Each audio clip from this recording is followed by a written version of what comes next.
Yo, what's up, everybody? Welcome. House Divided on Orange Bloods Live. I'm Jeff Ketchum. I forgot my 85%.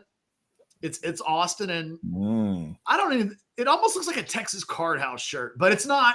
It's not. The video, the show brought to you by Texas Card House. I am Jeff Ketchum. He is Chad Hastings. You can see our Twitter handles right there at the bottom of the screen. And the video is brought to you by the guys over at Texas Card House. They're our title sponsor.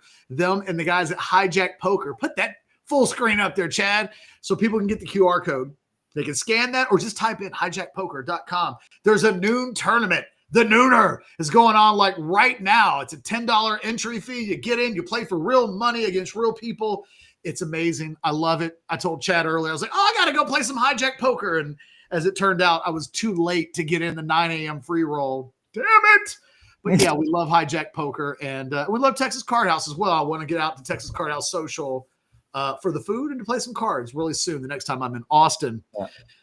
Now, Catch, just so you know, we sometimes, multiple times in this on this show, we will sit down in the same color shirt. Today, it's more of a word because we both have the word Austin on our shirt. I'm wearing an SFA shirt. So I got an Austin on my shirt too. Throwing out a little love to my wife because it's our anniversary tomorrow. So I wore this shirt when I went to go vote. Okay. The guy in the voting line. Oh, I remember you telling me this. He was reading my shirt.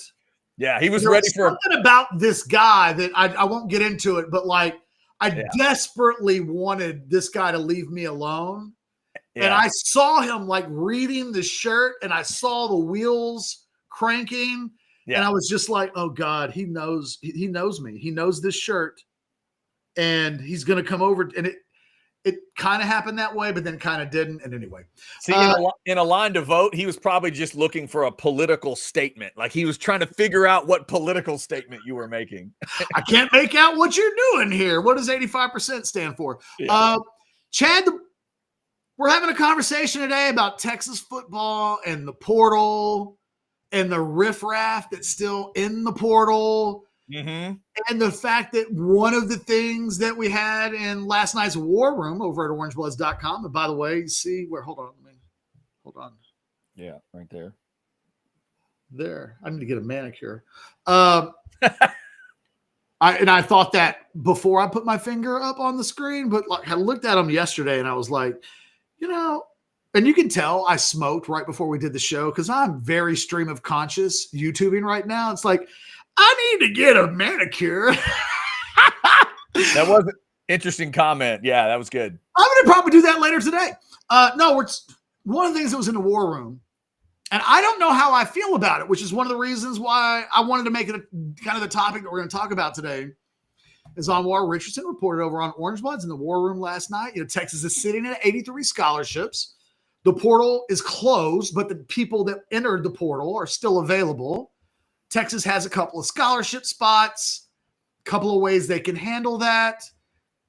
We talk about it on a daily basis, and yet there's a sense that they're like where the roster is. They're probably going to sit tight. If something were to happen, I think in the way of an injury, I wonder, do they want to keep a Velton Gardner spot healthy so that if they get to August and 3 players at a position go down, they can go find a homeless person on the street that weighs 300 pounds to play D-tackle? I don't know. You know what I mean? Like, I don't know.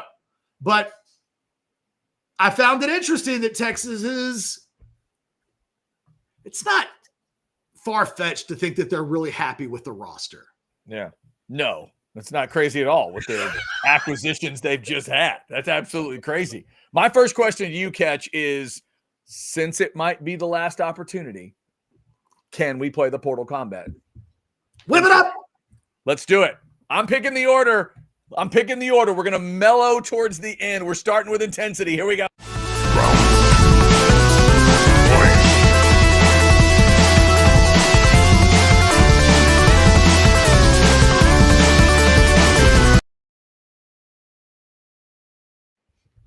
Got me headbanging. All right, calm him down, Willie.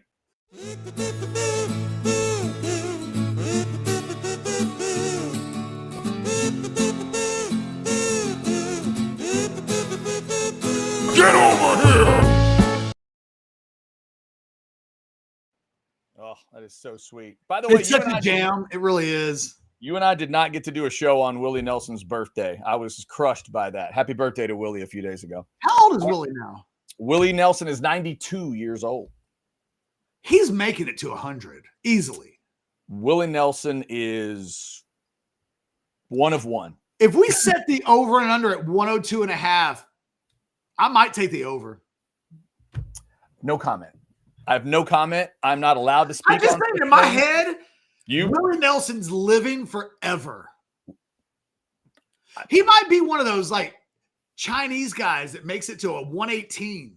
I certainly. And he'll still have a guitar at 118. Damn it. Yes. Yes. Exactly. Yes. Absolutely. Willie's got like 3 decades of birthdays left.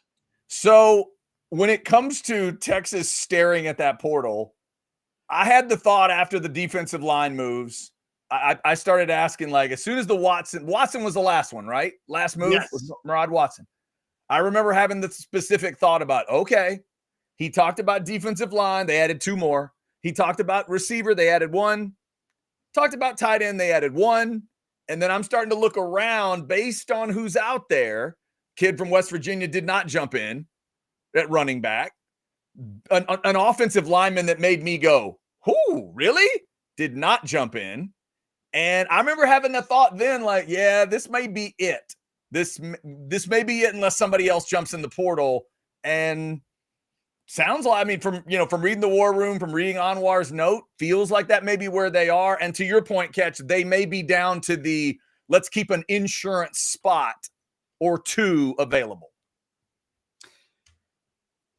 They are. And the thing is, and Anwar is reporting it, and I get it's kind of the official message inside. Like, they are claiming that at running back, they love the room. Okay. I don't think they've replaced what Jaden Blue brought to that room. But it's also not like you could go get a Jaden Blue in the portal.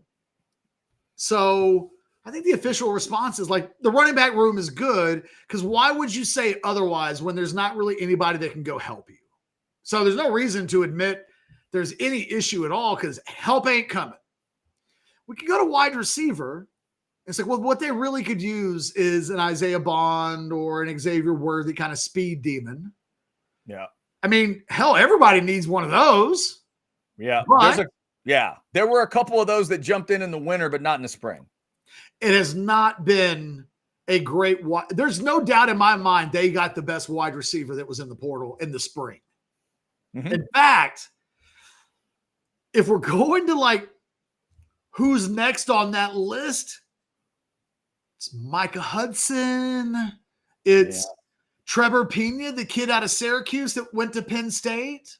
But and obviously the Hudson thing there, I mean, that baggage that comes with it would have come with it immediately. I mean, now he's back at Texas Tech and hopefully that goes well for him, but there would have been some issues there. A&M found that out. Yeah. Yeah. Right? So I think they're good at receiver, because I just don't think that anybody that's out there can help them this year. Because the beautiful thing about Emmett Mosley is that he's a potential immediate starter. I would expect him to be, but he's also a multi-year guy moving forward. Right. He's got 2. They don't have anybody they can find that can play this year. Yes. Because he just finished his first true freshman season. Right. 3 if he needs. Yeah. And by the way, I don't know that he might be a guy that plays 3 more years. Because the thing about him is it's not like he has otherworldly physical tools. So, I don't know what his NFL draft stock will ever look like. But I think that they also can't find anybody that would be better than a freshman option in December. Just can't find anybody that can help right away. And anybody that we would bring in that would be for next year won't be better than the high school guy that we can sign. So they're good at receiver. I think we could make the case that they could use a 6-month rental at tight end just to be sure. But those guys aren't growing on trees either. No, not like the one they got. I think they could use an offensive lineman. I think they do too. Yeah, we've talked about that. They absolutely could. And if the best centers and guards were all available, they'd already done it, I think. I don't know that I can tell them that if they go get Bob Schick, the number one guard center prospect on the board right now out of Virginia Tech, that he's better than what they have. So that's the problem. So they're sitting at 83. And I think if there's a world where like the portal had been flooded with talent and it was oozing with opportunities, I think you could make a case that not only would Texas be very active right now, and they might have a different feeling about some of these positions that were good, but I think that we might have seen a couple of guys leave. I was very surprised. There are guys on that roster that have been passed up by younger players that are not on the 2 deep on the roster. And I find myself thinking, kind of interesting that the coaches didn't nudge that guy out. They nudged the kickers out. Yeah, that might have been more than a nudge. Like they got the hint. Yeah, they knew. It was maybe a long nudge, but it was a nudge. So I think there could have been more. And I think what they've done instead is they're like, well, all we'll end up doing is getting down to 81. And then we won't have the guys to fill the spots. So right. I think they told guys that were going to leave, hey, don't leave. Don't leave. Where are you going to go? Stay here. Yeah. We need you. You're not on the 2 deep yet, but we need you. And we're going to be in the playoffs. Like, this isn't the year. I think they may have been able to talk some guys out of leaving, because I'm telling you, I look at the scholarship board and there are a few guys on that roster where I'm thinking, okay, either that guy wants to get his degree and never play football again, or he's got to be making a decision. And that didn't happen was a little surprising. There was another note in the war room that I think really added some weight to the discussion that we're having, and that's, hey, we're leave open the possibilities. We might give a scholarship to a walk-on.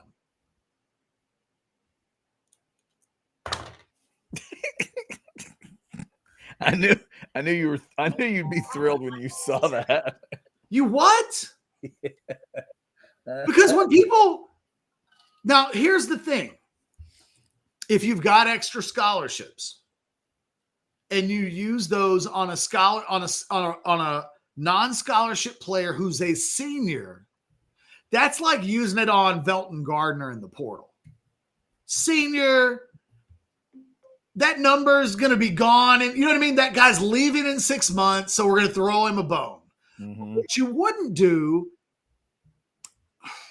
unless the guy's Michael Taff. Nobody these days, or Chad, they go up to 105.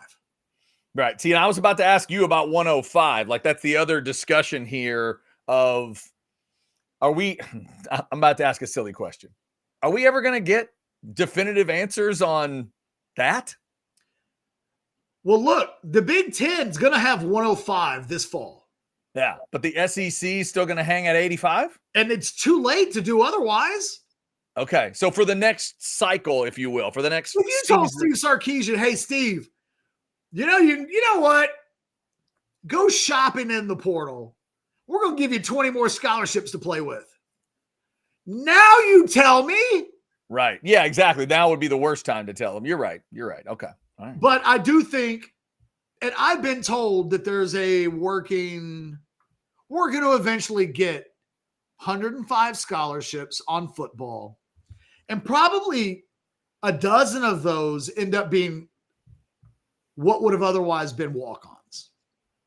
You know, there's gonna get to a point in a couple of years, or this year or this month or whenever, when a very affluent alum who's got a kid who's a senior at Highland Park is going to Texas and wants to walk on. And you got to find a spot for that dude. Because when his daddy dies, you want his millions to go to the school. Right. Exactly. So you're like, so they're going to have like 5 spots at a minimum that are reserved for, got to have these guys, got to have our Rudies, but they're going to be on scholarship. I think what we'll see is, I think they would legitimately use like another 8 or 9 of those spots, and then the rest can be kind of walk-on level guys. I think you'll probably see that in the Big Ten. They'll be at 105, and it might be legitimately 95 roster guys, and then maybe 10 guys that are on scholarship but aren't. They're your walk-ons that otherwise won't exist if you don't have them there. So you could put a walk-on on scholarship if your thought is, look, next year, the SEC, they've already given us indications that we're going to be at 105 next year. Then you could do that. But this is where we are. We're at a point now where it's like, could give it to a walk-on. We can wait for a disaster at injury, which I bet they do with 1 spot. I don't know what the hell you're getting in August at any position outside of, and I hate to even say Velton Gardner's name because I feel like I'm saying it in a negative way. I knew you were thinking it. I thought it as soon as you said it. But he's kind of become a verb. He's a verb now for if there's an injury and you can at the last second go either get somebody from the portal or a grad transfer senior from another school. That's a Velton Gardner. Yep. The issue is Velton got hurt. Otherwise, he actually, who knows, maybe he would have played more. We got to the end of the year. They were begging for somebody to fall forward and gain a yard on 4th and 1. So yeah, it's possible that Gardner would have got a chance. And who knows, that he tripped and stumbled and fell into the end zone. Maybe he becomes the goal line back. And who knows, maybe that Ohio State game ends differently. But as it turned out, he didn't even play really. Ends the season injured. And so that last scholarship ended up just being a non-event. And I kind of think that would be the case, but I get one in an insurance policy. Like if you could, and you look at the portal and you go, there's not one guy that we want. And I think at some point in a second, Chad, what I want to do is go over who I think are the best 10 guys in the portal, because these will be the best 10 guys. And it's like, oh. Yeah, right. We'll definitely. That's as good as it gets, because once you figure out what as good as it gets actually means, you can kind of understand why Sark could kind of mentally be in the headspace that he's in. Yeah, we're going to get into those 10 available. Best available. I'm going to say the word best. I'm going to really lean into that. Best available still in the portal. We're going to get to that. Also, there's some chats I want to grab. One specifically with a good question I want to throw at Catch about the portal. Over 300 of you already in the Specs chat. If you want to send us a super chat, you can do that. It is a Friday. We're also thanking some of our great partners. And I am not a jealous person by nature, but I am jealous of anyone that's going to the Deep Eddy Vodka tasting room today. They are open as I speak. Fridays and Saturdays, 11 to 7. Sunday, 12 to 5. Go have one of those great cocktails. Maybe have a couple of them. Or maybe go get a tasting with some of your friends. The barbecue's excellent at Crimson Creek Smokehouse, the truck that's right there on site. Get some of this great spring weather. Obviously, check your weather because the rains come in and out. But they've got indoor and outdoor seating. Go have a great time at the Deep Eddy Vodka tasting room. Tell them you heard about it here on Orange Bloods Live. Catch, I like this one. Not a super chat, but I did like this one real quick. I want to see if you agree. Michael threw this at us. Says they really need to be more aggressive in the December portal. That's been a lesson this year. Someone responded to Michael with more aggressive than who? Who was more aggressive? Who was more impressive? What's your thought on this and the December portal? Because you and I have discussed this now. There's been 2 versions of it where I think we both would kind of agree with Michael. We do. And look, we know that Texas was, but it was complicated. It just was complicated. And do you know who else wasn't uber aggressive in the portal in December? Ohio State and Georgia. Yeah. You know who was really aggressive in the portal in the spring, like Texas, Georgia, and frankly, Ohio State too. Yeah, they both were. The teams that were in the playoffs were juggling recruiting, roster retention, which they couldn't really do. It's like, hey, coach, when do you want to talk to Colin Simmons about NIL for next year? I don't know. How about not before the Clemson game? You know what I mean? Yeah, right. So, we're trying to figure out Cade Klubnik right now. So all of that happens after the season's over with, where they renegotiated dozens of contracts and NIL situations to make sure that retention was sky high, but they didn't want to take anybody in the portal that would screw up their ability. Because I'll say this, I think there was a thought, if Chad, I think the number I've heard is 36 million for this roster right now. Whew. Okay. But I heard that with an asterisk of it could actually be a little bit more. Might need a couple more bucks. In the 35 to 40 that Bowles reported in the Chronicle this week, the number I was told was inside that number, sitting at 36, but I haven't said it too loudly because it did come with a caveat of, I think it's this, but it could be more. Yeah, closer to 35. No way. And it also does not include Arch Manning in those numbers. So if somebody wanted to say, what is the total number of dollars going to the Texas roster this year in any capacity, it would probably be above 40 at that point. I think a couple of things have happened. One thing I love about, let's see, pop quiz. I do this with my kids all the time, Chad. Oh, good. But this is where I shine. Please. I do this with my kids with music. $5 pop quiz. Here we go. By the way, shout out to my daughter Haven, who this week, out of the blue, correctly answered a Ray Charles pop quiz question. Wow, that's excellent. And the setup involves one of his kids doing well. If y'all want to see me fail, make sure you're here in the next 5 seconds. Go Chad, ahead, what is my favorite thing about Steve Sarkisian? Your favorite thing about Steve Sarkisian? I said it on a show this week. Yeah, your favorite thing about Sark is his ability to admit when he might be wrong and continue to develop and progress and not stay stagnant. Bingo, bango, bongo, Chad. If I had $5, if I was with you, man, I have $1 I could give you right here. I have one that's on my desk that finally got one. My daughter was like, I'm just going to put $1. Maybe, I don't know. There's $1 on my desk. It's yours. I feel like an NBA team that avoided a sweep and is down 3-1, but I got it. I'm excited. What Sark won't do, Michael, is do the exact same steps next December. It's the best thing that you can count on with Sark. He's a lesson learner. He subscribes to the fool me once, shame on you, fool me twice and forevermore. That's on my ass. So I don't know what the lessons will be, and I don't know what the adjustments will be. They will make December adjustments. They will remember the stress they were under in the spring portal to get Mosley and Watson and injuries, to get all those things done when it didn't otherwise have to be quiet. They could have had all those guys in the spring and on campus. Mm-hmm. I think I don't know what they'll do yet, but they'll do something. And I think that's probably still part of the evolution. They'll probably figuring that out on the fly. And the other thing is they expect they expect that the costs of next year's team building to be cut by more than half. It all is conditioned and predicated on the official auditor that's going to be approved. And Oscar, we see your $20 super chat. We'll come right to it in just a second.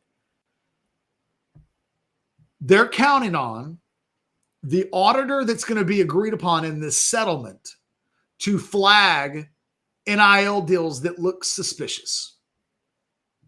Oh, geez. And to that, I say good luck. Yeah, I was just thinking the same 2 words. I was going to put a foul word in the middle, but yeah, good luck. Because this is all very subjective. And what I understand is in place is that they've created an algorithm. And the algorithm will determine what a kid's NIL value is. And that in theory, anything above that would get flagged and not approved. Good luck with that. Because let me tell you right now, people still don't want to be sued. They don't. And the first time some kid has a $200,000 deal and you tell him he can't make more than 70 because of an algorithm, see you in court, Jack. See you in court. And the first time you try to tell these athletes, I don't know next year how you tell Colin Simmons he has to take a pay cut. No, it's going to be tough. In order for the business to shift, it doesn't sound like they think everybody's going to be grandfathered. So, hey, if you were making 500 this year, you have that, right? There are going to be some rugs pulled out from underneath people, and there will be lawsuits. And I'm just telling you right now, don't be on the losing side of that. Don't lose that lawsuit because they would rather NIL. They'd rather these kids get a little bit more on the NIL than get taken back to court again. I believe that. Right. But see, the other thing to me, Catch, is how do you, again, it's all about how do they keep control of this thing? Like, say, moving forward, let's say badass at Texas, just forget a name, but a badass. Let's say badass at Texas plays 3 years and goes from 600,000 to 1.2 to 2. Well, they're going to say that's pay for play. This is what they're going to argue. Right. But wait a second. Hold on. What I'm saying is moving forward, those numbers have to change, don't they? Yes. Right? Because in the NFL, your starting point is not what your starting point was 8 years ago. So at some point, like that 600,000 number isn't going to stay at 600,000 if I'm a total badass, is it? What they're saying, what they're going to argue is, well, that wasn't really NIL. That was pay for play. They're going to talk out of both sides of their mouth. They're going to say everything that you were paid a year ago wasn't actually NIL. It was pay for play being disguised as NIL. These new set of numbers, NIL. And okay. And look, some of this is negotiated into the settlement, right? So the NCAA is going to say we're following what is in the settlement. But that settlement does not involve the players that are playing college football today. It's going to impact them, but nothing will stop Colin Simmons from suing everybody if he looks at this and goes, I think that's a bunch of bullshit. And you know what? I'm suing you for damages. Buckle up. Don't lose the Colin Simmons case, by the way, because there's only thousands of other players waiting to piggyback off of that bad boy if Colin Simmons if a judge were to say, wait a minute. You're saying that in 2025, you called a thing NIL with a straight face. And you're telling me in 2025 that in 2026, you're going to stop calling it NIL with a straight face. You're going to call it something else. And NIL is going to become something else. And they're just supposed to take it. And then you're going to bring it before me in a courtroom. And I'm supposed to wink at you? What am I supposed to do with the whole, you guys are changing the rules literally as you go. The players, again, are the ones that suffer. Yep. They had a chance, man. They had a chance to be honest about all this in 2021, and it'll eventually come back and get them. And the thing is, they know that this settlement's not going to last long. Yeah. They know they're begging to go back into court. They think this settlement might get them through the decade, if they're lucky. Yeah. You're talking about the settlement that came out in April, but it's May 2nd, and it still hasn't come out. That settlement. And oh, by the way, should that settlement go the way of the dodo bird, everybody's effed. Oh, geez. Because Texas has built this $36 million roster or whatever it is with the revenue sharing money as part of that. Right. They're so factoring it in. Half of it is revenue sharing money and the other half of it is NIL money. I also think it's really fascinating. One of the things I read this week, and we talked about it briefly here, I think football and basketball are going to be the only two revenue sharing schools in the Texas universe. So no women's basketball, no baseball, no volleyball. You're saying that whole 20.5 that we've been talking about, you're saying it's all football and basketball. I had somebody from the Texas One Fund this week not say that. Okay. But what they said was that baseball, volleyball, and women's basketball are non-settlement sports. Gotcha. Okay. If those are non-settlement sports, oh, look out. What the hell is a settlement sport? Yeah. Right. Yeah. Because if baseball at Texas isn't a settlement sport, then okay, then there's just men's basketball and football. Here's the thing. So, you know who gets punished by these new NIL algorithms the most? The non-revenue sports. Because in a world where you don't squeeze the NIL and put it into an algorithm and say you're limited, there's a cap, and nobody can go above this because our algorithm says nobody's worth that much. Okay. They are essentially going, you could bet a volleyball, that softball player from Stanford that went to Tech. She's getting like $1 million. Yeah.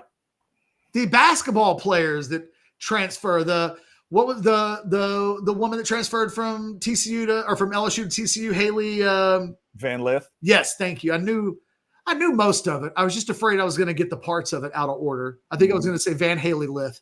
Good works. If she's a guy, I suppose. Yeah. Suddenly you're putting them in the same algorithm and they're not able to sign the type of deals that they were otherwise made. Now all of the athletes and all of the sports are bumping their head up against this algorithm cap. And it just sounds like a disaster waiting to happen, Chad. Yeah. All right. Enough NIL. Let's get back to portal talk because otherwise I'm going to cry. Oscar sent us a 1999 super chat. The NCAA screwed up the winter portal. Eventually, if you have a GM, the guys you try and bring in almost assuredly want to interact with coaches and players they are going to be committing to. So how do you do that if you are game prepping? We discussed that timing, Catch. Please tell me they're going to at least move the timing of that damn winter portal. They got to figure out a better spot for that. There's not. Look. Isn't there a better answer than what they stuck them with? There's not. Because of school, because of the start of the school year? Bingo. Damn. It's as simple as that. This is one of these situations where it's like there's not a perfect answer. What's the best of the least perfect answers? Is it just I've seen all of the suggestions. I mean, this is the best one. Isn't it? What if you just took those, I don't know how many days you do total, but why not make it one big ass spring portal? Because then kids can't go at midterm. Okay, then they can't go at midterm. All right, see you in court. Yeah. There's no other student at the university that can't pick up and leave and go midterm someplace else if they have the opportunity. There's no CBA. So, they're just going to have to be careful because none of these players have agreed to whatever comes out of this settlement. I think ultimately the answer is you and I both know if I'm a badass football player and I want to get into take like a week for a judge to put an injunction on something and tell a kid you're free to do whatever. And then you created a rule and a judge in Ohio has said that's illegal. This kid can go pending the trial date. And then you've got thousands of kids basically saying either let me transfer. And what do we know? What did the NCAA do with the kid that entered the portal late? Remember the kid that signed with Miami? He entered the portal at the wrong time. he's eligible right away. Oh, that's right. Because it was, yes, I'm okay. Because they don't want to get sued, Chad. Right. They have rules, and we've already seen people break the rules, and the NCAA's gone, okay, you silly kid. Okay, you can play. Okay, so let's back up then. The championship game was like, in this system, it was like was it the 20th? Was it that late? Was it like Jan 20? Is that how? No, wait. It wasn't quite that late. Maybe not quite that late. Maybe it was, 10, 15, somewhere in that range. Like, we all saw it happen. And like the basketball one, as they were getting ready for the Sweet 16, that didn't feel right. And then coaches, Rhett Lashley and others complaining about, and James Franklin trying to figure it all out while they're getting ready for playoff games. Like, that didn't feel right either. And I get what you're saying. I don't know what else to do, but yeah. ATX Bates has an interesting question here.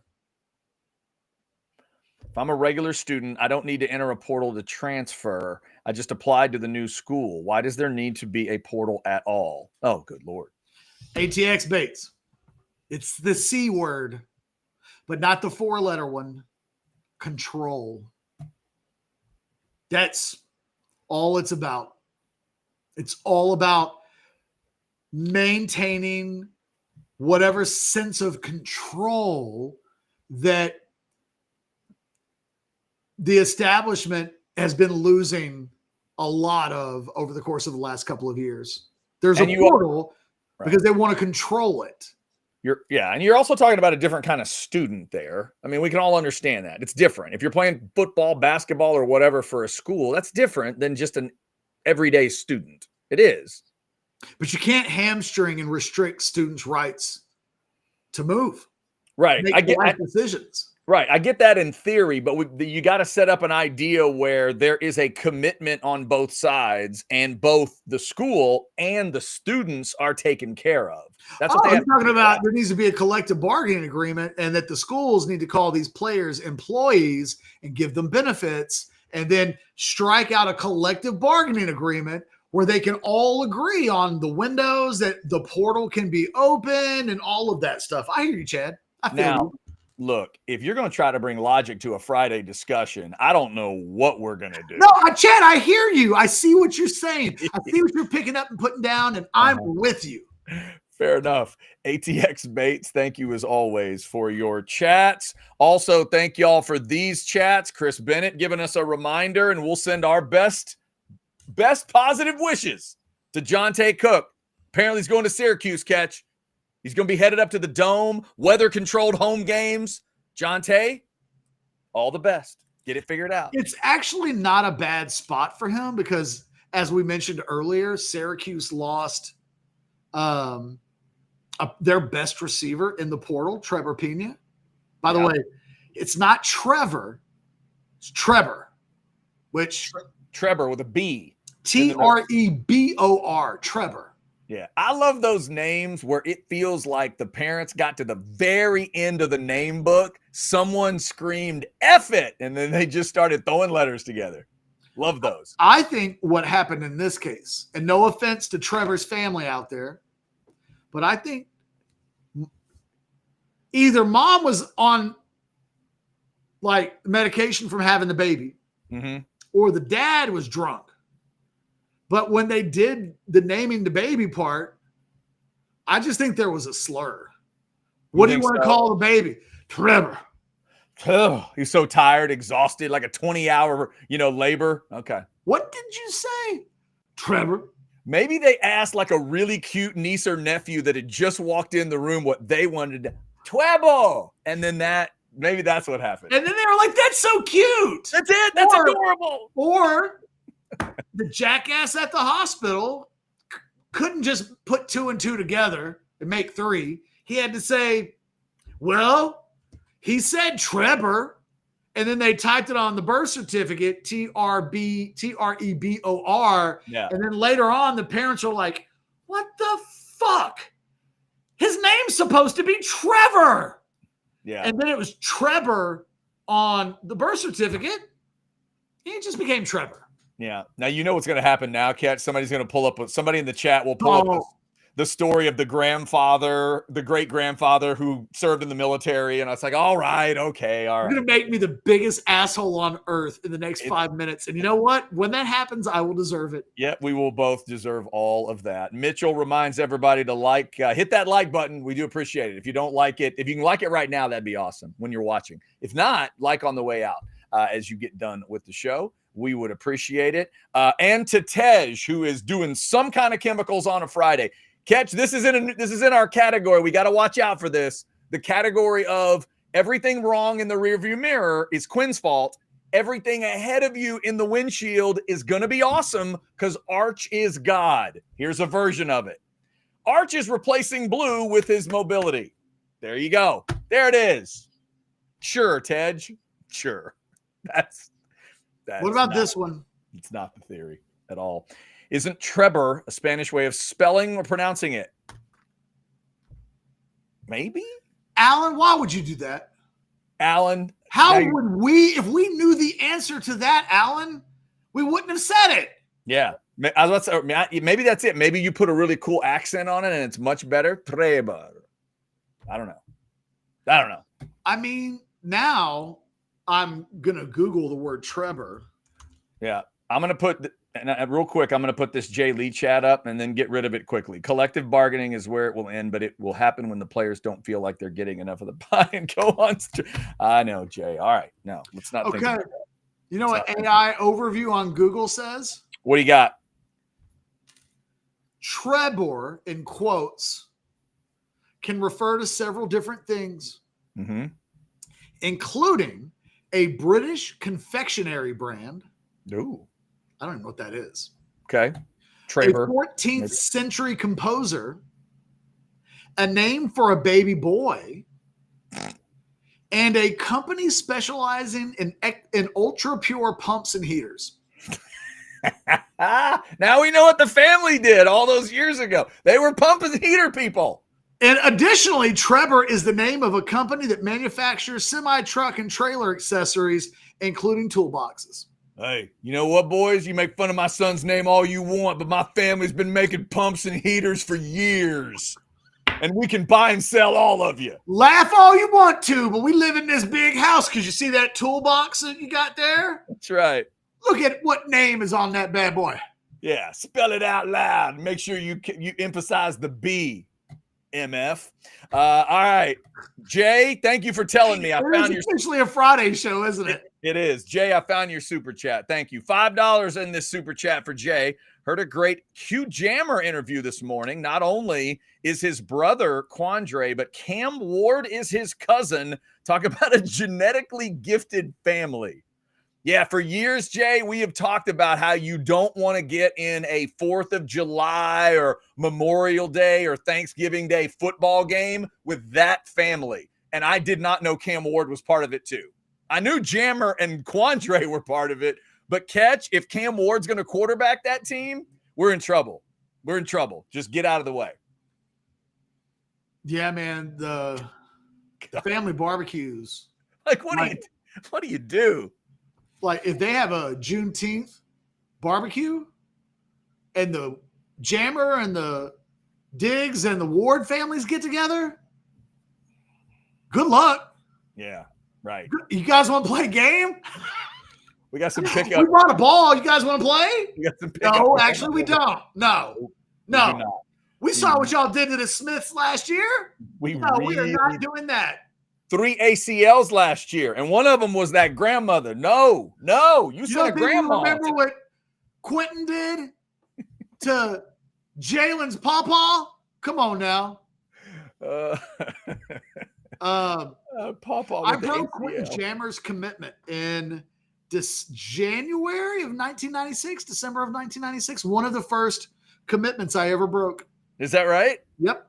Nice. Cute. Interviewed him at the Marriott Hotel, which at the time was like on 11th or 12th Street. And we used to just go in with a camera crew and interview every kid that was coming out because they let us do that back then. Yeah. And thank you, John Makovic. Your staff was overly nice to the people over at KITV. I wish we had a fine wine we could toast to. Coach except for the time that Andy Lascano reported that John Malkovich was going to lose his job, at which point John wasn't real happy about that. Yeah. It happened, though. Yeah, it did. It did. Would have it. Those early October reports, perfect. Yeah, I was going to say those reports can do whatever they're going to do, but that season did some heavy lifting too. that 97 season did some heavy lifting, especially a certain game against a certain California team. But go ahead, Catch. No, but I think like on one weekend, Jammer, Adam Dunn, somebody else I'm forgetting, all committed on the same weekend. There's a lot of future dollars that rolled through Austin on that visit weekend. Anyway, that was it. That was my story. Yeah. Okay. Future dollars. How dare you? That never happened. All right.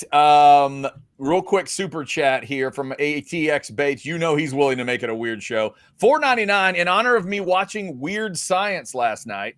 Hotter than Kelly LeBrock in Weird Science. Hotter than Jamie Lee Curtis in Trading Places. Easy buy. Yeah. That's a buy, ATX Bates. And it's not an insult to Jamie Lee Curtis in Trading Places. That's just a slightly different discussion. Can I give you a different one? Sure.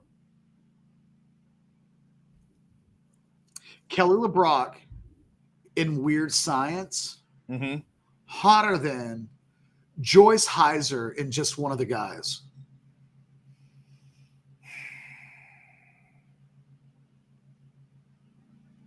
It's a buy still.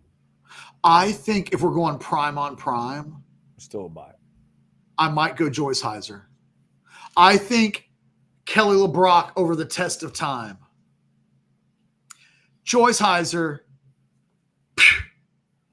Oh, I understand that. Maybe the sexiest thing my eyes have ever seen. That moment is that moment, but that doesn't. Yeah, that's a really. What I need is Kelly LeBrock to do the same thing. Yeah, I know that is the only thing Weird Science needed. It really is. Good call. You know what? If there's a director's cut out there somewhere, could we please? Millions will sell. I need a physical. I don't need digital on that. I need a physical hard copy of the extended version of Weird Science where Kelly LeBrock goes full frontal nudity. Yeah, that would be nice. Let's get you a reminder. Am I allowed to say that in 2025? Did I just get canceled for saying I want the director's cut version of Weird Science? I think Kelly would take that as the compliment. I hope so. Kelly, we love you. We still love you. That you meant it to be. And Joyce Heiser, I have been stuck in 1985 because of you for a long time. That's such a good movie. Such a good movie. Where do you get off having? Yeah, where do you get off?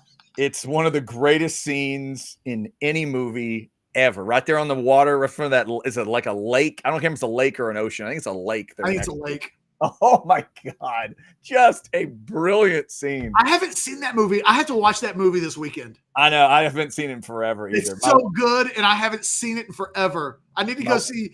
I don't know what that guy's name is. The guy that plays Buddy the brother, though, is it one of the great scene-stealing performances of the 80s. He's terrific. Yeah, he's great too. My wife and I both love that movie. Almost blowing in that woman's ear. He's like 14 years old. He's awesome. Almost 500 of you in the Specs chat. Let's give Specs their love. Get stocked up this weekend. Kentucky Derby. Got a Kentucky Derby party going on. You may need some fine foods and spirits and all kinds of stuff. Specs has got it. As a Texas family-owned business, we know you don't mess with Texas. And you won't find more ways to raise a glass of Texas-made cheer than right here. So whatever you're planning, we're ready to get you ready. Because at Specs, the fun starts here. All righty. If y'all want to jump in that Specs chat, feel free. Oscar did. Super chat time. $4.99. Topic I was discussing within a GC the other day. I don't know what a GC is. Prime Meg. Oh, what is that? I don't know. Megan Fox, kind of unbeatable, isn't she? Prime Megan Fox is kind of unbeatable, isn't she?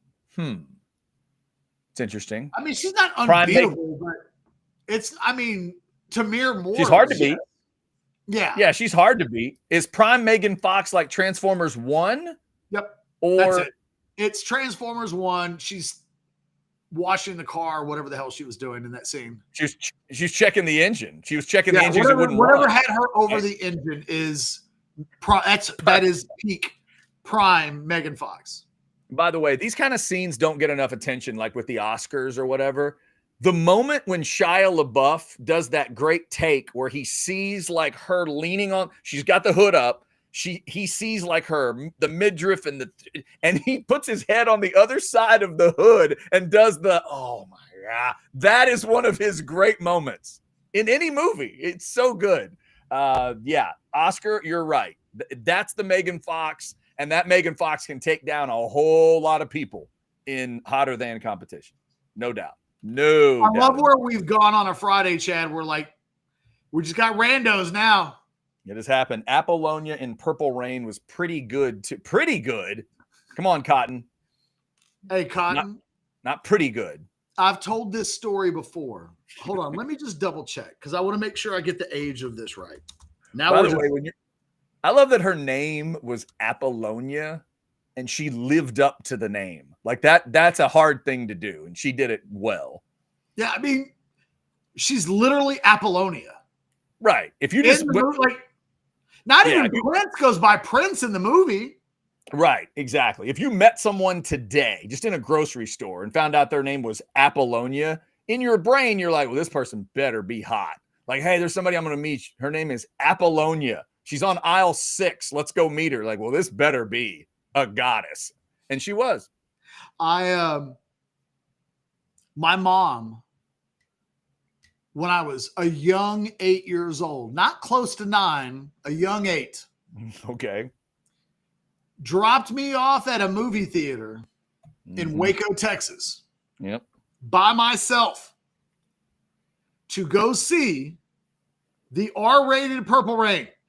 I'm glad they showed that in Waco. It's got music in it and everything. I mean, dancing and everything, Chad. Right. People are touching each other and screaming. And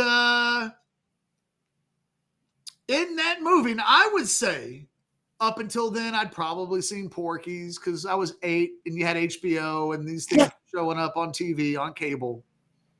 But I remember walking out of the movie theater at age 8. Mm-hmm. And my mom was like, how was the movie? Which was a hell of a thing for a young mom to ask an 8-year-old that she dropped off at a rated R movie. And I told her it was good.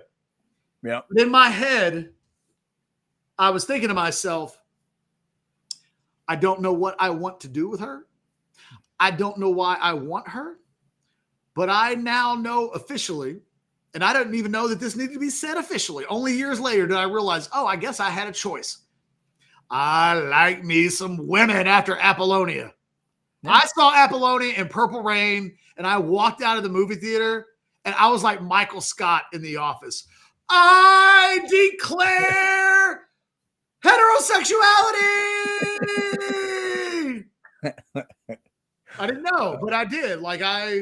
Did you know Did you know the word heterosexuality? No, at 8? I didn't know what else to say. Because I was 8. I didn't know. I love boobs. I don't know what that is, but that is what I want. It's like you're in a. I didn't know what to call it. Right. It's like you're in a pie shop and you see a certain pie and you're just thinking, that's the one. I don't know what's the flavor. I don't know. I had some carnal interest in her. Yeah. Couldn't explain it, but I knew I wanted to see her naked again. And it started me. If I wasn't already, I'm telling you, I can see it in my head. It was an overcast day. The sun was not out. I walked out of the theater. I can see my mom's car parked. And my life changed. Apollonia changed my life, Chad. There it is. Shout out to Apollonia for changing catch and more lives. Hey, put that back up.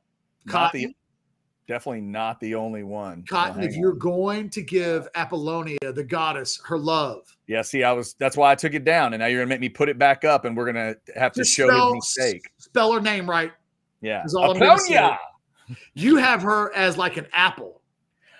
It's actually like Apollo. It's APOLLONIA.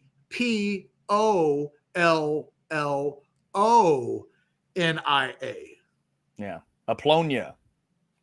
Yeah. We went on vacation at Apollonia one year. They have beautiful beaches. I'll tell you what, man, I'm like 5 seconds away from just Googling Apollonia naked and reliving that Purple Rain moment. Fantastic. This stream of consciousness that Ketch is going through today is brought to you by Rogue Shop. Ketch, would you like to tell the people about all the wonderful benefits? Hey, man, scan that QR code and you can feel and enjoy your Friday every bit as much as I am. Eliminate that anxiety. Eliminate that sleeplessness, pain. Get that salve and rub that on your aches and pains and let them go away. They are Texas's home for legal CBD, THC, and so much more. They got stuff for your pets. They got stuff for your mom. They got stuff for you. Go shopping. Go to rogueshop.com, the website. Scan that QR code. Ask Shar. Ask Richard. I need help. Help me out. And let them help you out. They'll do it.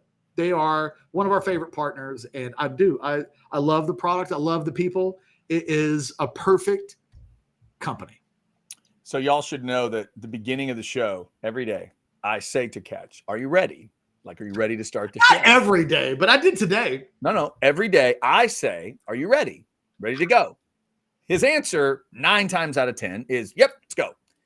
1 time out of 10, there'll be he needs a second for whatever the reason is, right? Hey, 30 seconds. You know what the reason is. 30 seconds, I'm sending a text. Or I can see him like doing something on his phone, or 1 more second. Wait, I got to go grab a drink. I needed to get a refill of my iced tea. Refill of iced tea today, right before. But there's also some of those days where he says, hang on. I know it's 1 after or whatever. We can wait a second. And then there's rogue products that happen. And today was, right there. There it is. Today was one of those days. I was like, I think my exact words were, Chad, I know it's been a minute and a half. They can wait. I believe that was what you said. I think there might have even been a swear word in there. Shout out to Rogue Shop. We do appreciate you. Let me scan the chats here. Make sure we're not missing super chats. We don't want to do that. Thank you guys for jumping in the chat. If you want to send us a super chat, it'll go right to the top of the list. We're almost at 1 o'clock here, almost to an hour-long show. So buy ourselves coming up. Can I ask you a question? Of course. Interrupting you in mid-sentence to ask you a completely stream of conscious question. First time for everything. If you were Apollonia in purple, would you have chosen Prince as the kid, or would you have chosen Morris Day from the time? God, you're now asking me to go dig into the. Well, because I don't know that Apollonia made the right decision. I am not recalling Purple Rain enough. I'll be nice, I guess, and say yes, that she made the right decision, but I don't recall. I think I've seen Purple Rain all the way through, maybe twice. I just would say that Prince, because of the home life and the family and everything, a bit dysfunctional. I know Morris was a bit pretentious in that movie, but like, he's a pop singer, like. Right. I think I can have a man walk around with a mirror and hold it up to him when he needs it. You can make an argument for Morris, but I think whatever the worst of that Morris Day character was, maybe she'd tell us, like, I'll take the kid. I just think the worst of Morris isn't as bad as the worst of the kid. You might be right. Yeah, you might be right about that. I think Morris is a character. I think the kid's kind of an asshole. Yeah, that's fair. That's fair. I don't think the kid would argue. Remember, the kid had to apologize to the people in the band for being a dick. Yeah, that's true. You're right. Yeah, Purple Rain is easily, for me, the greatest soundtrack for an average movie that I've ever seen. I think it's the best soundtrack ever made. It is such an average film. Like, when you break that down as a movie, it's like, meh. But the soundtrack is unbelievable. There are 10 scenes from that movie, though, that I will stand on a table for, including Morris Day at the end after performing, and Prince is sitting in the locker room, and they're mocking him with "Let's Go Crazy," right? And then as he walks by, he drops the "How's the fam?" Yeah. It's one of the most messed up things anybody's ever said in a movie in their entire life. Totally messed up. Yep. Totally messed up. No, there was some evil. There was some evil all over that movie. There was some good evil sprinkled around that movie. That part you're right about. All right. Anything else on our portal topic today that we need to hit before we buy or sell, Catch? Buy or sell time. Let's rock and roll on a Friday and get the hell out of Dodge. All right. Buying or selling time. If he's ready to get out of Dodge, that means real quick. Let me show you some Hayes City Store before I do that. Check these out. There's your home run dip. There's a turkey pesto sandwich if you're in the mood for a fancy sandwich. And there's the wings. My wife is not a wing freak, but every once in a while she feels like wings. She loves the wings out at Hayes City Store. Go check them out. FM 150 in Driftwood, the chicken fried steak, those pork chops, the pizza, the burgers, all great stuff. Tell them you heard about it on Orange Bloods Live. You will not be disappointed if you hit some Hayes City Store. All right, Catch, you want to go first or second? I'll go first. I just want to say Wiki. And by the way, I love this name. Instead of Wikipedia, it's Wikipedia. Wiki, Smart as yes. that. That's good. Uh-huh. What we can't do is put mere mortals in hotter thans or buy or sells with the supermodels. Because as much as I love Apollonia, she's never been a day in her life in the Christy Brinkley in her prime peak. Yeah, I mean, you could adjust things to where you could make it a discussion, but in general, Wiki, from the way we are interpreting what you're doing here, it's Christy Brinkley. I mean, and I'm not. This is almost the case with every hotter than that we do. It is no offense to the super hot person that's the loser on this. Sure, you're literally talking about the person that made you, even as a child, sort of realize, okay, I'm attracted to women. Yes, like even the woman that made me know that I liked women, I have to concede, Christy Brinkley's basically one of the three hottest women that defines the 1980s. Yeah, no offense to anybody else. I do like the battle in terms of the era, though. She's a 3-time SI swimsuit cover model. Yeah, like what are we doing? Tough to beat, Wiki. We like we do like the. She did Billy Joel wrong. Hey, I like the presentation anyway. Anthony's throwing us a super chat real quick before we get started with buy or sell. $5 on a super chat. If you go by the quasi-sequel graffiti bridge, she did not make the right decision choosing the kid. I've never seen that. Sorry. Ball clap for Anthony. Thank you, Anthony. Good for you. I love that Anthony's Anthony's not wrong. The thing that I was doing though is like I wanted to specifically because he's right. Wait, Catch, you're telling me that that soundtrack was so good and Prince is so talented, they made a sequel to Purple Rain? No, kind of. Kind of. Okay, all right. When he says it's a quasi sequel, that's perfectly stated. If I've ever seen a movie that didn't need a part 2, it's Purple Rain. That did not need to happen. Anthony, thank you very much. All right, Catch, you said you're going first today? Yeah. Okay. Buy or sell number one. If you could have on the Texas, because they got 83 scholarships, maybe they save one for insurance, they give one out. Yeah. If you could give one to either a backup tight end that could play for you or a linebacker that could play for you, it's easy. You're not even thinking twice. It's tight end. Of those two, I would buy. If you'd said like interior offensive line, I think I might have gone there. I wasn't going to do. Right. But yeah, considering how much they like that 12 personnel, considering that they've got, I mean, it's not the most badass part of their defense, but I'd trust it enough that I'd go with the tight end.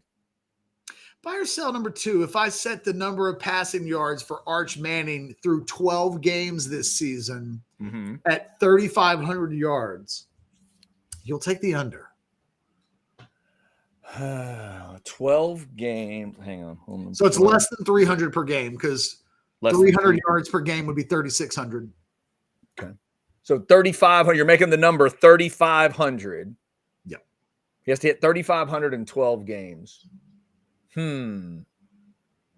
Considering those games in September and you know what? I'm going to buy. I'm going to stay positive on this Arch Manning guy. I think it's going to be pretty wild and impressive. Although, Catch, I'm concerned if I'm really positive on Arch and then it doesn't go that well, will the fans blame me? Because we know that Arch isn't going to be the fault guy this year. Everybody else gets blamed. So I am concerned about that. But in my heart, I believe the dude's going to be really good. So I'm going to say 3,500 is happening. Yes.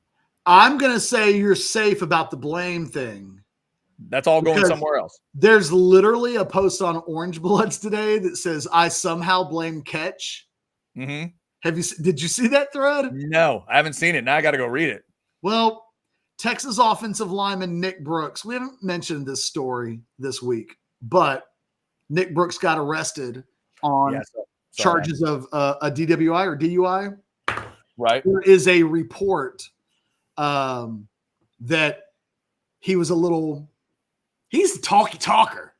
He'd have been like us if we got arrested. Oh, Lord. If I was ever in that situation, do you understand how many unnecessary words I would say? Whew. I remember once I got pulled over. My cousin had got the cops called on us at Sonic when I was on the day before my 30th birthday. Wait, hold on. If you had said any age that started with a 1, I'd let you have that. You're telling me you're about to be 30 and you're doing something at a Sonic that got the cops called? Catch.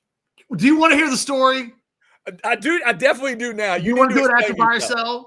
You need to explain yourself at some point. Yes. I mean, I tell you what, I will tell the entire. This story includes me finding out that a police officer went to Michigan State and trying to talk him up with Charlie Rogers small talk. Oh, that's fantastic. Yes. Well done. So, okay.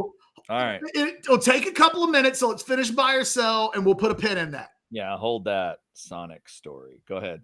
But yeah, that happened. The Sonic on 620 and 180 in Anderson Mill. Buy or sell number 3. Oh, I was going to give you this in number 5, but since I can't think of a number 3, I'll just give it to you at number 5. Push comes to shove. If you could only listen, if you were on a desert island and could only have one of these 2 Prince songs to ever listen to again, okay, you would pick When Doves Cry over Let's Go Crazy. Sell. I'm a Let's Go Crazy guy. Absolutely. I love Let's Go Crazy.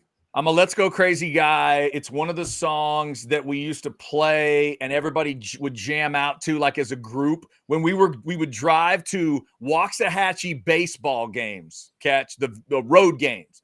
We would like we're going to Lancaster, we're going to Ennis, we're going wherever. And that's what we'd grab the cassette.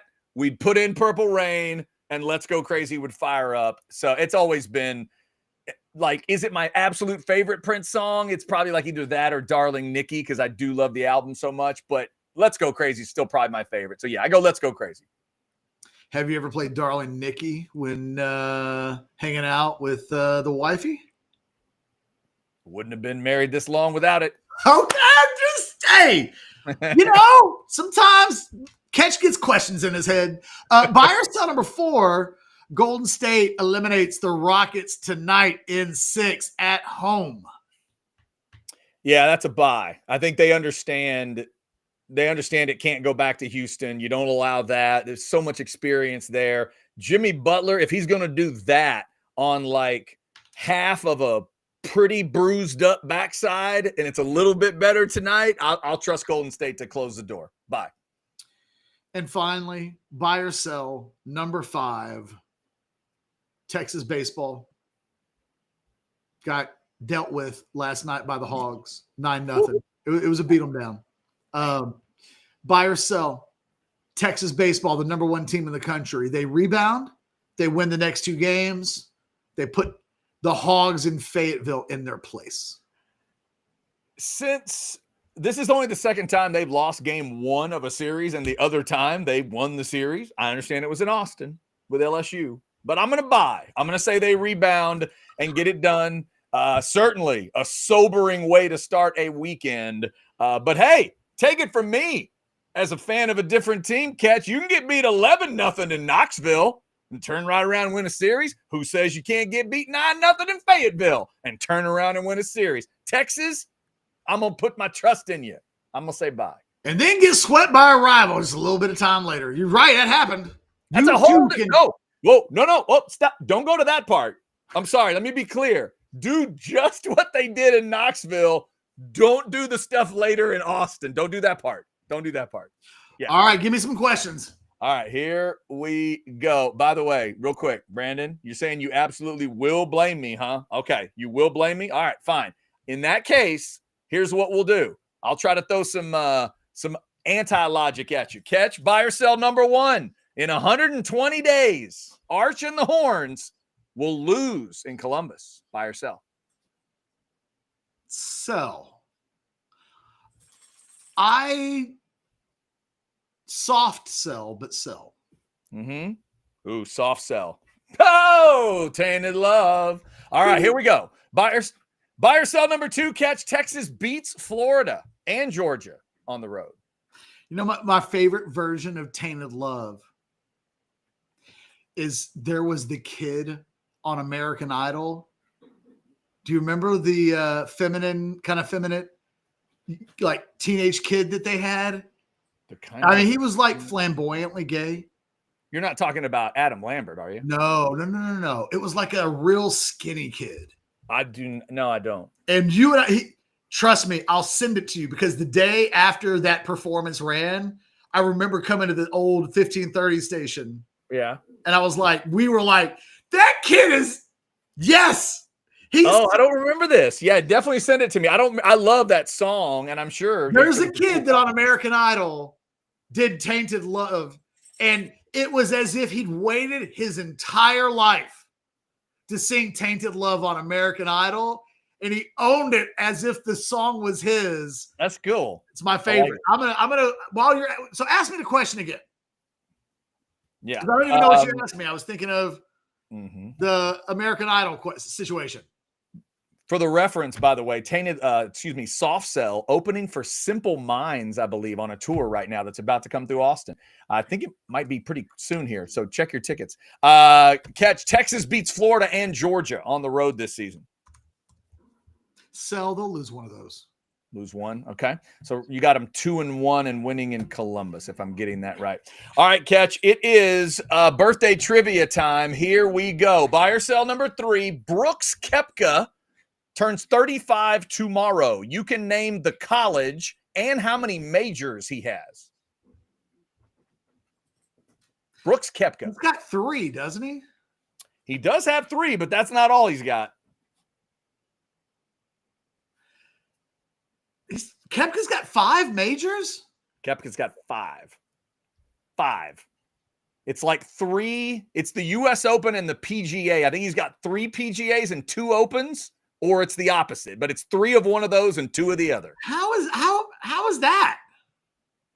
He went back to back at one point in each of them. He's got back-to-back PGAs at one point and back-to-back US Opens, and then he's got another one on top of it.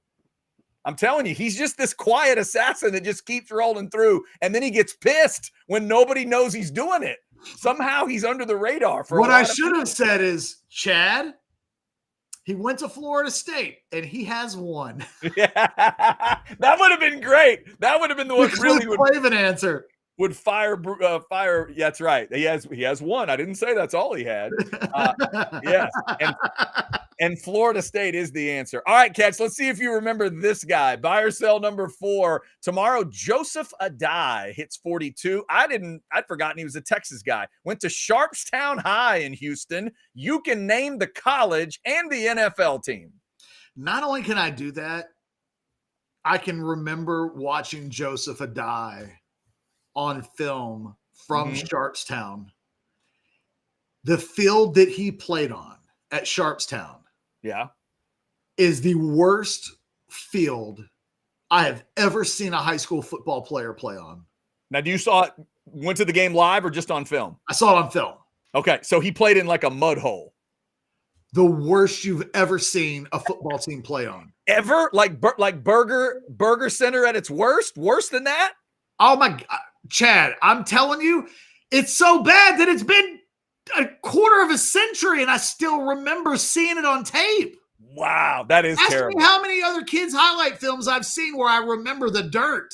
It's not many. But wow. Joseph Adai went to LSU and obviously was drafted by the Colts and, had a great career. He really did. Joseph Adai, happy 42 tomorrow. All right, Catch, no birthday here, but a hotter than will finish us off because tomorrow my daughter and I are going to see the new Marvel movie Thunderbolts that stars, among others, Florence Pugh, Prime on Prime, ScarJo, hotter than Pugh, who's hotter than Emma Watson. We're going Black Widow and Little Women in this three-way triple threat hotter than ScarJo, hotter than Florence Pugh, who's hotter than Emma Watson. Did I get it right? I am so glad that you've asked this question. Okay.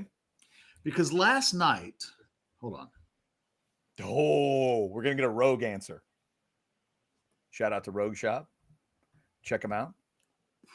Mm-hmm. Yep. Last night I saw a clip of Florence Pugh on the late night TV circuit.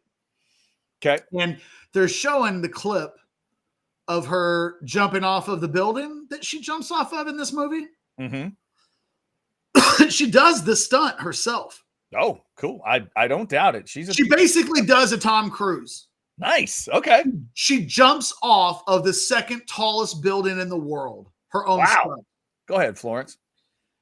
And then I started, as I was watching the clip and I was watching her, I started thinking about Oppenheimer because we see a lot of her in that movie. We do. And I really wrestled with just how hot do I think Florence Pugh is. Mm-hmm. Look at that. And then I presented you with a test right away. And I don't know that I fully have my answer. Okay. Because I think for me, Florence Pugh is the first Florence Pugh. Mm-hmm. I don't know who I would compare her to from the past. If you could think of somebody who's Florence Pugh-ish, I would love to hear who we think is the previous Florence Pugh. Just because then maybe I'd have a better way. I could go, oh yeah, you're exactly right. And that's how I should think of her. I'm going to sell. Okay. I think the consensus answer is buy in that order. I personally, Prime on Prime would at this point take Emma Watson over Florence Pugh. Okay. But it's well established that I like smaller, kind of leaner, teacher women. You know, I'm a Miley guy and I'm a Keira Knightley guy and I'm a Natalie Portman guy. And Emma fits in the mold of a little bit of a smaller woman. Definitely, like she's the wrong. That's like a car versus an SUV in terms of types of, you know, Florence got a little bit more, just a little fuller of a woman than the leaner, smaller Emma Watson. But personally, I would take Emma Watson. All right, do you want to hear the Sonic story? That is exactly why I cast Emma Watson in that hotter than. Thank you, Emma, wherever you are, for serving the purpose. And Florence, I can't wait to see the movie tomorrow. But I dig Florence Pugh. She's God, I love her so much. Love her so much. I just saw We Live in Time. It's fantastic. I loved her in Little Women. I loved her in the Marvel stuff, and that's why we're going. I'm not even expecting much out of this movie, but she's the reason I'm going. I will go watch her. I've heard good things about it, actually. Yeah, I think I'm hoping it's one of those expectations are low. The movie ends up a little better, but we'll see. I've heard that's exactly what it is. That the previous Marvel movies have been so bad that you go in expecting so little, and this is a pleasant surprise. Yeah, that's what I'm hoping for. All right, Catch. Let us have it. What got the cops called at a Sonic on 620 back in the day? I blame Heather, my wife, by the way. I don't doubt that. So it was the day before my 30th birthday, and we'd been out on the boat all weekend long. But Heather, because she has a niece who has the same birthday as mine, I believe Bria was turning 1. Okay. So she wasn't going to come to she wasn't at my birthday for this lake adventure on Lake Travis that we went on. It was like me and my cousin and some other people, and then like a boat full of women. And I didn't drink all day because I was the captain, and I never, ever, ever, ever drank on the lake. I had my next door neighbor was in a terrible, like, brain damaging accident with alcohol involved on the lake. And like, I wasn't a drinker anyway, but let your next door neighbor have his life ended basically with an injury on Lake Travis, and oh, by the way, people died on that accident, including a woman whose body was never found. So I never drank on Lake Travis. Mm-hmm. It's the end of the day.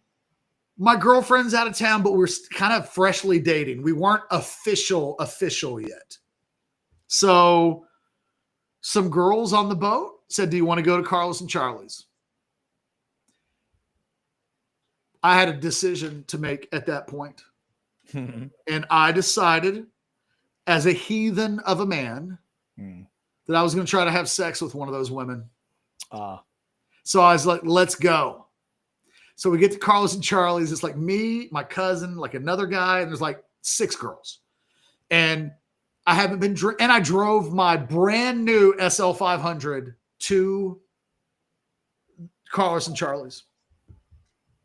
Everybody decides, they're like starting to take shots and I'm resisting. But then they called me a kitty cat. And getting called out by like 21-year-old women, when you're 29, like you can't let that stand. No. So a round of like a flurry of shots took place. It's like 6:20 in the afternoon. Okay. Mm-hmm. One of the girls got so trashed so quickly that she started crying. Wow. She calls her boyfriend up on the cell phone and like the whole party just dies instantly. Mm-hmm. Suddenly one girl's going home, but she needs to be driven home. And so everybody just scatters. Right. And I had valeted my car and I had just taken like 2 shots like 10 minutes ago. And then it was like, wait, we're going home. It's over. We're done. We're done. Yeah. And it's like, yes. So I had a decision to make, and I'd made the decision. I'm not drunk. Nothing has hit me yet. My house is 10 minutes away. I'm driving home. I got in the car. I wasn't going to leave my car at Carlos and Charlie's overnight. Uber didn't exist. Getting a taxi cab out at the lake I don't know that I was legally intoxicated, but I had a couple shots. Mm-hmm. We drive. My cousin is trashed. I've got the top down on the Mercedes. And as we're driving back, this dude like lobs a bottle out of the car in the darkness. And I'm like, dude, what the? I'm like, what are you doing? We pull over at the Sonic on the way home to get some food, and we're going to call it a night. Yep. While we're there, my cousin. There it is. He starts talking. First, he starts talking to the girls in the car next to him, like not like out of line, just stupid. And then the girl on the Sonic deal, he's like trying to pick her up while we're ordering food. And then he does cross a line. I don't remember what he said, but I remember thinking, Jesus Christ, dude, like that's probably a high school kid. What are you doing, right? Yeah, that is not the proper usage of the words tater tots. Go ahead. Like 5 minutes later, cop car pulls into the Sonic. We're waiting for the food. And there's high school kids. Like it's a Saturday night and Sonic is packed. You don't see Sonics empty out as quick. It's like at a high school house party. The cops show up and it's cockroaches. Yep. Brown bag specials flying everywhere. So the cop pulls his car behind mine and parks. And I'm like, oh man, here we go. He's coming over and he's like, hey. Oh, and my cousin starts talking trash right away. No, good. The cousin's like, do you know who I am? I'm from New York City. Do you know you don't mess with... Anyway, they took him away.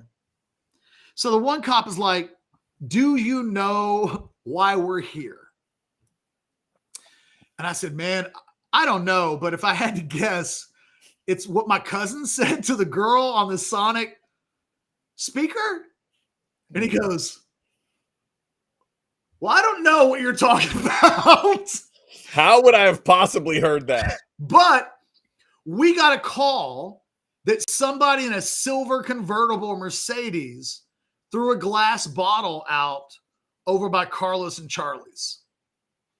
And I'm like, in my head, how did that happen? We were in pitch dark. I still have no idea how we could have been identified in that situation. But Right. And he's like, so, that's why we're pulling you over. And he's like, okay, so I'm going to have a DWI task force guy come out and he's going to give you a DWI test. And like, it took almost an hour. So me and this guy are just hanging out. Mm-hmm. At one point, I said, hey, what happened to my cousin? And he said, oh, we took him to jail. Damn. I said, if you don't mind me asking, what did he get arrested for? And he goes, public intoxication. Mm. And I went, fair enough. Yeah. Okay, you got busted. Both words are true. Yeah. So then, I'm trying to small talk the guy. I'm trying to get on his good side. He tells me that he went to Michigan State. I'm like, oh, I got some Michigan State connections. I know Chuck Rogers, because back then this was 2006. So Charles Rogers is still a recent big deal coming out of Michigan State. Yeah. Anyway, I take the test and I passed the test. And it's the only time I've ever taken a sobriety test. Those things suck, man. The flashlights are all on your eyes and everything. And anyway, I passed the test. And then the funniest thing, but not the funniest thing, happens. He's like, okay, you passed. You're good. You can go to your car. You can go home. I start walking. Do you know where the 620 that I'm talking about?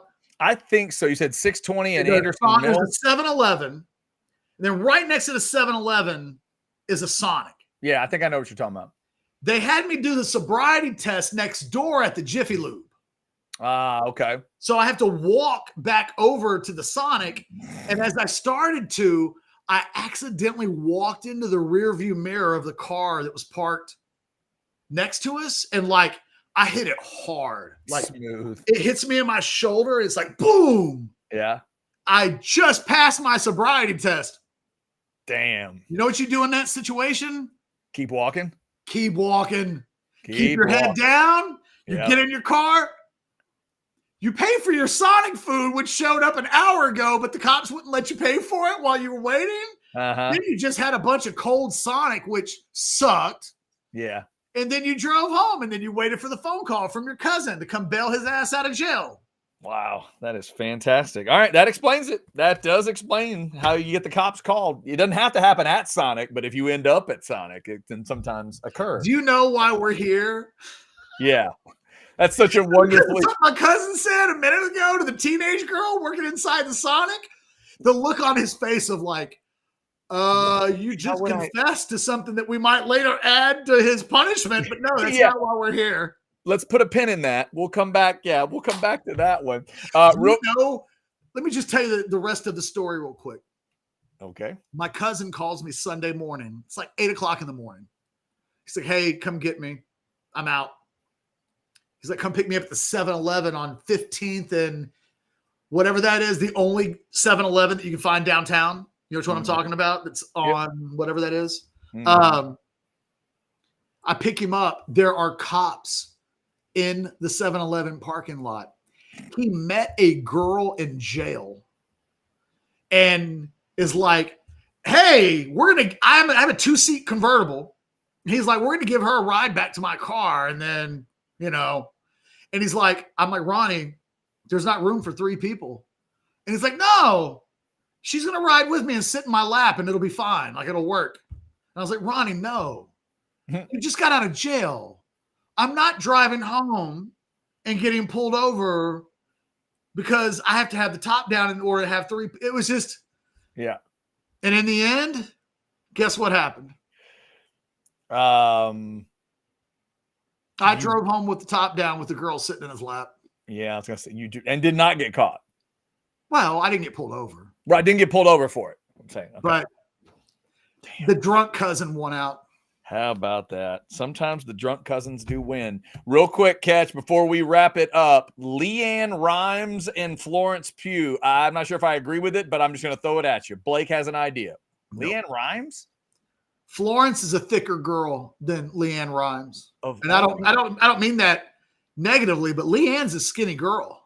Of all people. That's an interesting one. The only one that popped in my head, Catch, was could you make a comp with Florence Pugh and like it's not even an actress, well, kind of, but like Ronda Rousey? Like, is that kind of... No, she's so much better looking than Ronda Rousey. I don't think Ronda Rousey's attractive. I do think she is. I think Yeah. I get what you're saying. I still don't know the answer, but no. Again, I think she's the first Florence Pugh. I agree with you there. No, she's kind of a one of one. I agree. She's wonderfully unique. By the way, just some information for our fans as we get out, Catch. Thomas says more DUI arrests happen at Whataburger than anywhere else in Texas. Cops literally hang out at Whataburger to catch people. I mean, who wasn't there an A&M football player once that fell asleep in the drive-thru at Whataburger? Yes, there was. Yeah. I don't remember who that was, but I remember that happening. I do not recall the exact story, but in fact, I recall more than one story that involves the College Station Whataburger from back in the day. All right, Catch. I think that may be it. You ready to roll? I have one for you. Okay.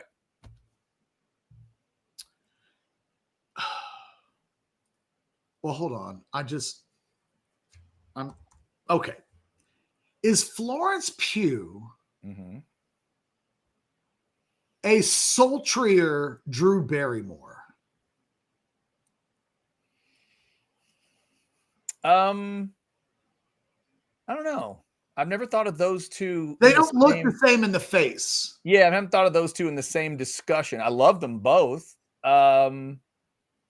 I don't know. Maybe there's a uniqueness about each one of them where it's like you said, it's just hard to say like, hey, name a woman that looks like Florence Pugh, or in that case, Drew Barrymore. Maybe Drew's got a little more of that. And like you said, she got a little more sultry. Drew's got a little more cute to her, but maybe. But I think that from like here, they kind of have similar frames, I guess. I think is what I'm getting at. I think you're right. I'll get back. I'll tell you what, I'm gonna see this movie this weekend. I'll get back to you. She's a superhero in the movie, so she's gonna look good. She is. I'm very excited to see that. I loved Yelena, I believe is the character's name. I loved her in Black Widow, and I'm excited to see this one. All right. Remember, like, subscribe, get those notifications. If you didn't like it on the way in, go ahead and like it on the way out. We appreciate you. Football with Friends coming up at 6. Catch, before we get out of here, the deal that we were talking about earlier in the week, is that still happening considering the events of the week? Can I still throw that up or not? Don't worry about it. That's not okay. All right. More deals. It's coming. Good, but yeah, get ready. Here's what we'll tell you. That QR code in the lower left, that's how you get orangebloods.com. We were talking War Room today and what's in there. That's every Thursday night. Catches 10. Go ahead and put it up. Yes, they can absolutely still take advantage of this. It's just that this sale has occurred at an interesting moment in time in the history of the Rivals.com network. It is. That's why I asked the question. I keep meaning to ask you off the show if we should still be putting it up, and I haven't. No one ever said not to. Gotcha. Okay, so the buy one get 3 free. It is good until Sunday. B1G3F, and that is your code. It ends on Sunday. Get 4 months for the price of 1 and find out what everybody's been talking about with orangebloods.com. And again, you can always get signed up with that QR code in the lower left. All right. I think we're good. Also, before we get out of here, from a Mavs fan to you Spurs fans, enjoy your weekend and nothing but a big salute to Greg Popovich. It is Crossroads Day. This is the day that Greg Popovich officially is not going to be the coach anymore. He's going into the front office. Wish him nothing but the best. And man, what a run. What a run. And congrats to all you Spurs fans for everything that he was to you. Mitch Johnson, the head coach of the Spurs, officially now. All right, y'all have a great weekend. Texas baseball trying to bounce back against Arkansas. 7 o'clock tonight, SEC Network. 2 o'clock tomorrow afternoon, SEC Plus. and we'll see if the Longhorns can get that series win in their 8th series of the year. Y'all have a great weekend. Take care of yourselves. Again, Football with Friends at 6. All the great content at Orange Bloods Live is just waiting for you, and we appreciate y'all checking it out. Take care.